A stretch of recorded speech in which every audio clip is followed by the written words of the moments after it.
Well, President Trump ran a campaign focused on toughening immigration enforcement. And just his first week in office, we are seeing it play out. The White House wants to expedite the deportation of undocumented migrants. Baltimore is not a sanctuary city, but Mayor Brandon Scott saying that his office is exploring legal options to protect city residents. He will not, though, do anything illegal. I am not the president of the United States. I can't control ICE, and the president can send forth his agents to do as he pleases as the commander of them. And for us, we just hope that, again, my hope is that the focus remains on violent folks.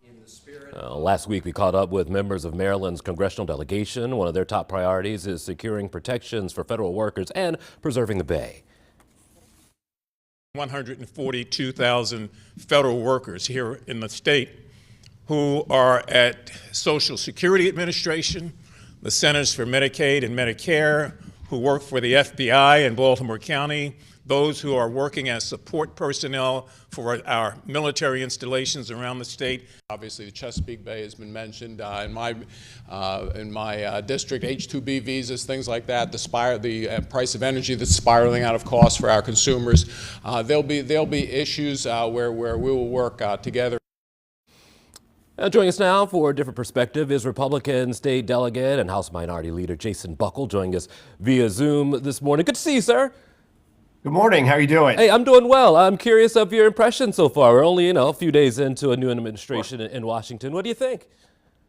Well, I think that President Trump is enacting many things that he talked about during the campaign trail. He won the election, obviously. He won the popular vote, won the Electoral College by a decent margin. And, that's the will of the people. I don't think he's doing things that are completely out of bounds compared to what he talked about.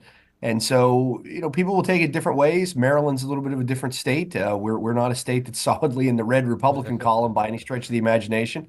But I think that a lot of times on immigration, common sense Marylanders in particular would agree that we need to keep people who are serious violent criminals, repeat offenders, and really don't have a legal entitlement to be here.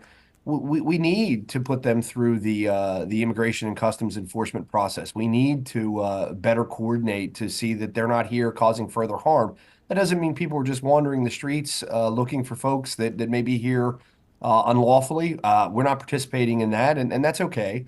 But I think that President Trump's executive orders are designed to sort of combat some of the abuses of the immigration system that's existed over the last 4 years. If you had the president's ear and you're speaking on behalf of Maryland, I'm guessing economy would be probably top of mind for you. What can happen in D.C., do you think, to help spur more growth here in Maryland when it comes to the economy?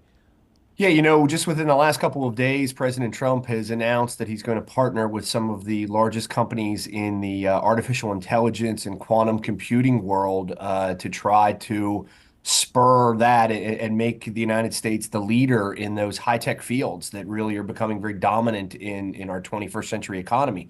We want those things in Maryland. I had breakfast a day or two ago with Governor Wes Moore, and he talked very specifically about that. We want to be one of the nation's leaders in AI and quantum computing, and we've got these massive federal investments and partnerships.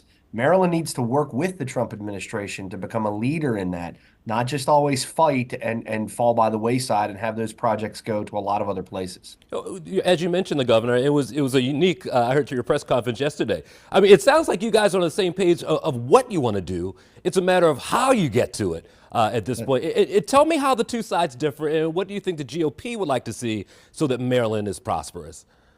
We just don't believe fundamentally that there's any evidentiary basis, and I'm a lawyer, so I'll use that phrase. Sure. There's any evidentiary basis to suggest that raising people's taxes, raising job creators' taxes, small business taxes, that's what, your plumbing company, that he's a pass-through entity, one guy, maybe he and his wife, they own and run the company. Their taxes, if they're successful under Governor Moore's plan, is probably going to go up. Business taxes overall are going to go up. Some existing businesses like our casinos that exist here and employ thousands of people, they're very concerned that their taxes and their ability to make a profit is going to change. And so we just don't believe as Republicans that more and more taxes and more regulation produces economic development. We're happy that Governor Moore is recognizing, and I believe he's sincere, he recognizes that we can't just rely on government jobs. government investment pairing with the private sector, like we just talked about, AI, quantum computing, that's one thing.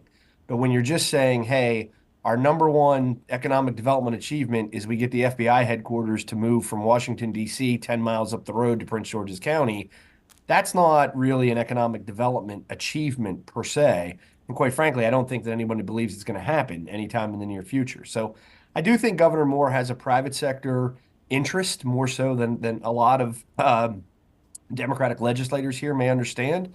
But we do disagree about how to get there. We have to make our government leaner, more efficient, and give people, give middle class families, upper middle class families, small businesses, and big businesses more incentive to come to Maryland, stay in Maryland, and thrive in Maryland. You use a lawyer term, I'll use a parental term because I have teenagers. The term is patience. There's some people who have run out of patience and may not want to wait for development or wait for some of these things to take place. They want to go to the grocery store today and see a difference.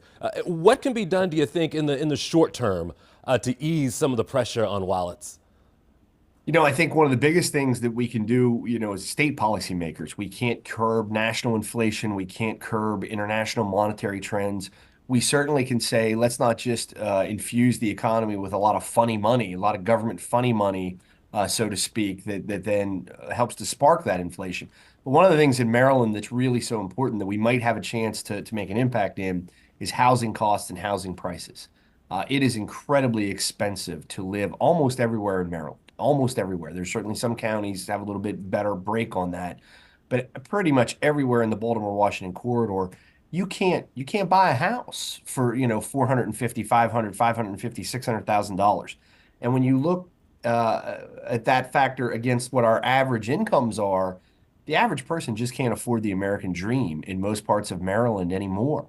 And so I think that we can do things here with our housing policy to encourage development in an intelligent way. There are parts of Maryland that they don't want any more development. Okay. I don't think Montgomery County was designed to hold 1.7 million people. Sure. It holds 1.2, 1.3 now. It's just a factor of geography and infrastructure. We're going to have to allow reasonable development, middle class, upper middle class development to occur throughout the state. We're going to have to incentivize it for builders and developers to want to come here. They're looking to say it costs more for me to build in Maryland than it does in Virginia or Pennsylvania. I'll go to those places. Okay. So we have to eliminate some of the structural disadvantages that we have. Okay, we got to get going, sir. I appreciate your time today. Good to meet you. Good to meet you, too. Thank you for letting me be part of the broadcast this morning. Certainly. Take care, sir.